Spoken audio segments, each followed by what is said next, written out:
এক মিনিটেও মানে কোনো কিছু। 1 মিনিটের মধ্যে বীর্যপাত হয়ে হ্যাঁ, যেত, এবং সেটা এখন কেমন পাচ্ছেন? এখন আলহামদুলিল্লাহ ভালো আছে। আলহামদুলিল্লাহ ভালো আছেন। আপনারা সন্তুষ্ট তো? হ্যাঁ। ওনারা কেমন আছেন শুনবো ওনাদের মুখ থেকে। কেমন আছেন?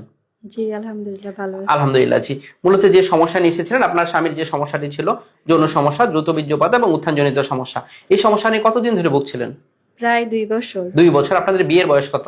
বিয়ের বয়স 8 বছর। 8 বছর। এবং আপনাদের সন্তানও আছে? জি আমার একটা আলহামদুলিল্লাহ। এবং এটা পূর্বে কেমন ছিল এবং চিকিৎসার পর এখন কেমন আছে?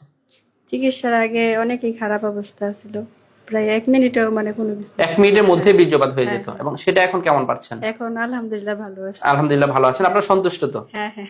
আলহামদুলিল্লাহ। এবং আপনি তো ওনাকে বিভিন্ন ভাবে হেল্প করেন, যে চিকিৎসার ব্যাপারে, ফলো আপে নিয়ে আসা, ওষুধ খাওয়ার ব্যাপারে, এবং ব্যায়ামের ব্যাপারে, খাবারগুলো ঠিকঠাক করে দেন। অর্থাৎ এই যে একটা মেনটেন করে দিচ্ছেন, সেজন্য আপনাকে অসংখ্য ধন্যবাদ। শুনবো ভাইয়ের কাছ থেকে। কেমন আছেন? জি আলহামদুলিল্লাহ। আলহামদুলিল্লাহ ভালো আছেন নিশ্চয়ই। এবং আপনি যে সমস্যা নিয়ে এসেছিলেন, মূলত যৌন সমস্যা নিয়ে এসেছিলেন, জি, দ্রুত জি। বীর্যপাত উত্থানজনিত সমস্যা, এখন কেমন আছেন? জি আলহামদুলিল্লাহ, আমার এটা 2 বছর যাবত। তা এখন আলহামদুলিল্লাহ আপনার বিদেশ থেকে আসার পরেই তো আপনার কাছে আসলাম। তা আলহামদুলিল্লাহ এখন আমি এবং লিঙ্গের সতেজতা বৃদ্ধি পেয়েছে কিনা, জি এবং দ্রুত বীর্যপাত উত্থানজনিত সমস্যার ক্ষেত্রে উন্নতি হয়েছে কিনা? আগে আমি অনেক টেনশনে ছিলাম, এখন আলহামদুলিল্লাহ টেনশন নেই। এবং আপনি তো আগে 1 মিনিটের মধ্যে বীর্যপাত হয়ে যেত, তাই না? জি জি। এবং সেটা এখন কেমন পাচ্ছেন? এখন আবার এবার এসে 10 মিনিট। 10 মিনিট সময় পাচ্ছেন, যাতে আপনারা দুজনেই সন্তুষ্ট।